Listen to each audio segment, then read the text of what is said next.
it is Thursday. Welcome to That Whole Thing. Hello there. The show once again brought to you by Things from Another World.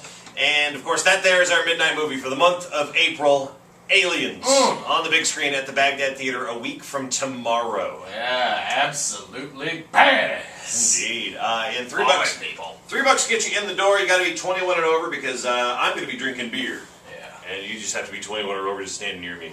Look into my eye. The doors will open right around 10 o'clock.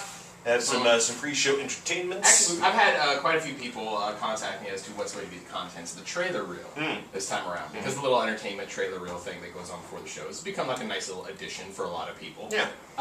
This is going to be the first time ever that the trailer reel will actually consist of movies that will be coming up later this year in the Midnight Movie Series. That's right. I'm not going to tell you when they're coming, but you will actually get a glimpse of what is coming down the pipe for the Midnight Movies in 2011. Yeah. So make sure you get there early because I think some of you are going to be very genuinely surprised and excited at what we have on the docket. Oh, you better be fucking excited. Yeah. You're going to wish to God like a TARDIS had landed in the lobby.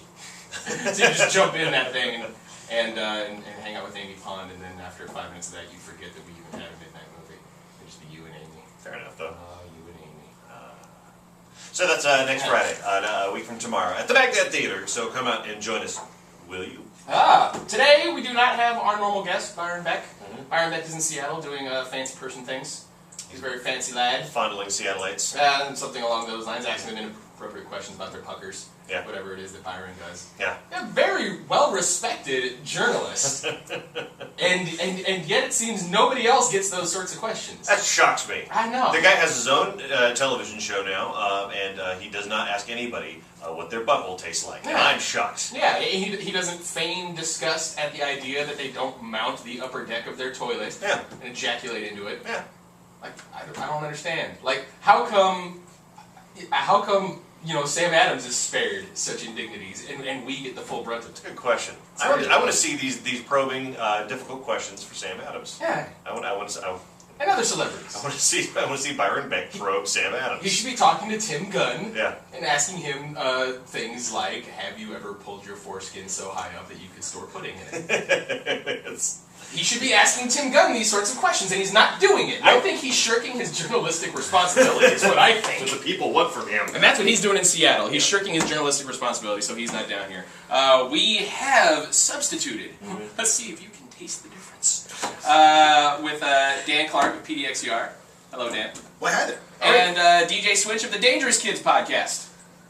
Avast, ahoy, and other nautical greetings. There we go. I appreciate that. Is that how that works? I'm surprised neither one of you came with a butthole comment. Yeah. That shocks me. I'm not sure exactly how to follow up the absence of Byron's butthole. As much as I would like to, or not like to. I don't know. Which microphone does he use? Because I feel like You're on that one. That's fantastic. There it is. It smelled like shit.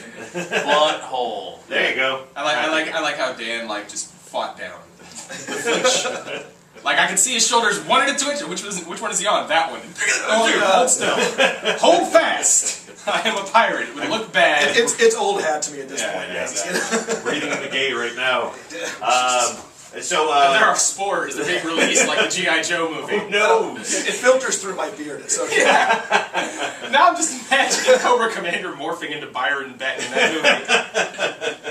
Once a street. I was once a straight.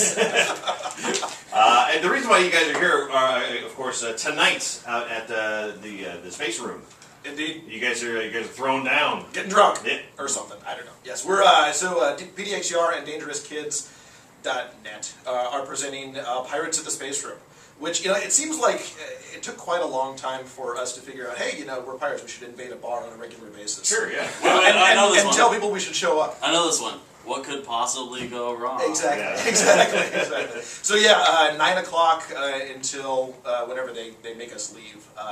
It'll be... About 2. Yeah, Ish. something like that. Okay. Switch will be spinning tunes, and I'll be drinking. Are these entertaining people. You think it'd be pirate-related tunes? There will be some pirate-related tunes, yes. Okay. Indeed. We'll also be, this will be the premiere of the PDXR Pirate Choir as well.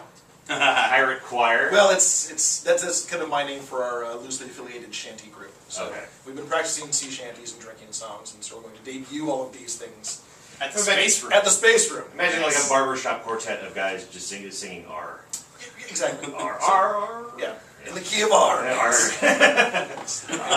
was a rejected Stevie Wonder album. Key of R. And then he was like, you know what, maybe it'd be all more inclusive if I made it in the key of life. How about that? Stevie Wonder's forgotten pirate phase. Yeah. You know, so why should I wear an eye patch? You only had one over both eyes, really.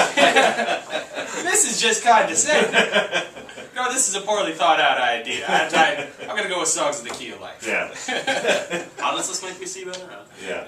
I'm sure that we practice Ebony and Ivory, though, because we can get requests. What would a shanty version of Ebony and Ivory sound like? Oh, Jesus. I have no Arr. idea. Good answer. Yeah. Wait, so how does... Okay, the musical style of a shanty, it's sort of like... I'm going to guess terribly wrong with this, but isn't it sort of close to polka? And that's sort of like... That was more like an Irish thing. Yeah, it's... Well, where there's a lot of punching and vomiting? Exactly. Oh, Yes. okay. Yes. Yeah, that's All right. exactly what it is. Yeah. No, a shanty, actually, a traditional sea shanty is basically a work song. So it would be a song that they would sing on a ship to kind of pass the day away because you're doing monotonous things like, you know, rowing or hammering something or pulling, you know, lines and sheets in and raising sails and shit like that. And so you would want to make sure that the entirety of the crew was kind of in line and in the same rhythm. Yeah. Because, you know, one guy would be fucking up the rhythm and everybody else would be falling overboard. Yeah. So sea shanties were basically ways to keep themselves entertained and also make sure shit got done correctly. See, this is sort of amazing. Like, I kind of have more respect for pirates because being able to get that many white people to count to 4. Oh, that's amazing. It's a minor surprise that more ships didn't just sink completely.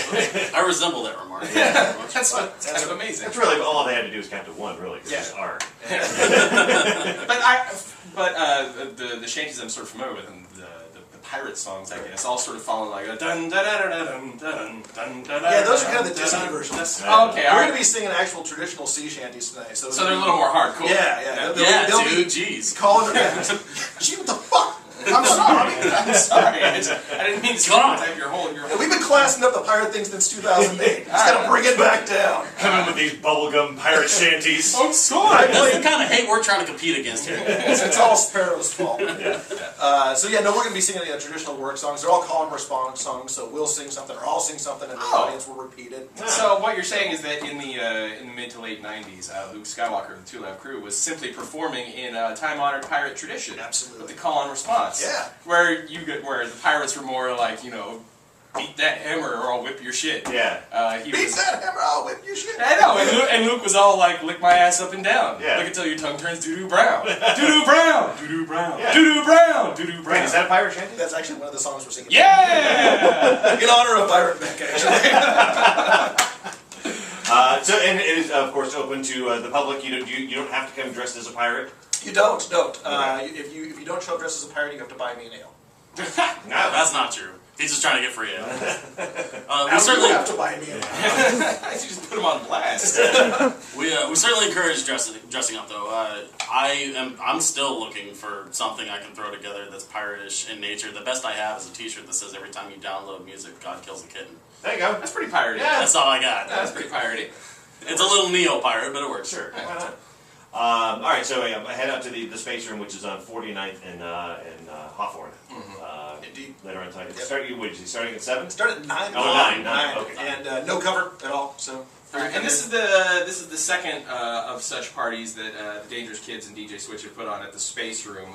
The nerds are invading Hawthorne, coming to claim Portland downtown's untucked shirt tail for our own. How did that come about? I mean, because the Space Room seems like some place that nerds should have been hanging out the entire time. It's a bar themed on outer space, and where else for Star Trek, Star Wars, Stargate, and Farscape, Firefly, Right. Battlestar Galactica. Where else would they go now to waiting for drink? the Stargate themed bar night. It's just a bunch of really sad people. Just a bunch of really sad people. The Farscape one is a bunch of drunk Muppets. Yeah. No, so The Dark Crystal Night. Yeah. just a bunch of small crows hissing at each other. That was kind of a sci-fi, wasn't it? No, it was very sci-fi. Yeah, right. Yeah. Muppets in space. Yeah. Whatever. That's good. So how did we get this set up here? I